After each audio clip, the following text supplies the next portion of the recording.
لگی ہوئی ہے. صحابہ اکرام تشریف فرما ہیں. حضرت ابو ہریرہ رضی اللہ تعالی عنہ حدیث پاک کے راوی ہیں.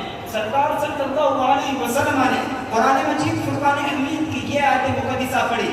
فلما تجلى ربه للجبل جعله دكا وخر موسى صعقا. اے میرے صحابہ جب موسیٰ علیہ السلام نے دیدار مانگا تو انکار ہو گیا. رب کی ایک تجلی اور اس کا بھی کچھ حصہ جب طور پر پڑا تو طور ریزہ ہو گیا اور موسیٰ علیہ السلام بے ہوش ہو کے ابو ہریرہ عرض کرنے لگے یا رسول اللہ صلی اللہ علیہ وسلم جب موسیٰ علیہ السلام کو ہوش آیا لما تجلی اللہ لموسیٰ علیہ السلام یا رسول اللہ جب موسیٰ علیہ السلام کو ہوش آیا تو ان کی آنکھوں کی کیفیت کیا تھی؟ جو ہے جی ان کی آنکھوں کی کیفیت کیا تھی؟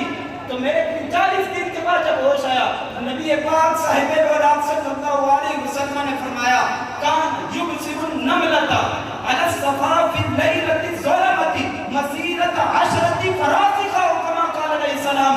ابو ہریرہ جب 40 دن کے بعد موسیٰ علیہ السلام کو ڈائریکٹ نہیں انڈائریکٹ رب کا دیدار نہیں ایک تجلی کو ڈائریکٹ نہیں انڈائریکٹ کوئی دور پر پڑی جب موسیٰ علیہ السلام کو اس تجلی کا دیدار ہوا تو اللہ رب العزت کے حضور کو بے ہوش ہو گئے. 40 دن کے بعد جب انہیں ہوش آیا اللہ نے آنکھوں میں اس قدر تجلیات کو پیدا فرما دیا تھا کہ موسیٰ علیہ السلام 23 میل دور چلنے والی چیوٹی کو اندھیری رات کے حصے میں ایسے دیکھتے تھے جیسے آپ کے دہلی میں چل رہی ہے.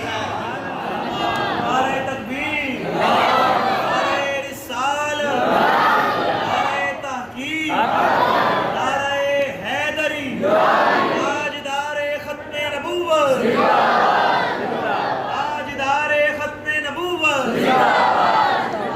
حضرات محترم اور موسیٰ علیہ السلام کو ڈائریکٹ نہیں انڈائریکٹ دیدار ہوا اور وہ بھی رب کی تجلیات میں سے ایک تجلی کا بھی کچھ حصہ طور پر پڑا تو موسیٰ علیہ السلام کی آنکھوں کی یہ کیفیت بن گئی تو جس محبوب نے ٹکٹکی باندھ کے رب کا دیدار کیا ہے ان کی آنکھوں کی کیا کیفیت ہوگی؟ ان کو رب نے کتنا بڑا مقام عطا فرمایا ہوگا. فکان قاب قوسین او ادنی جنہوں نے رب اتنے قریب سے دیکھا کہ 2 انگلیوں کے بھی زیادہ قریب ان کی آنکھوں کی کیفیت یہی ہے کہ وہ بالخصوص ہم پر ان کی نگاہ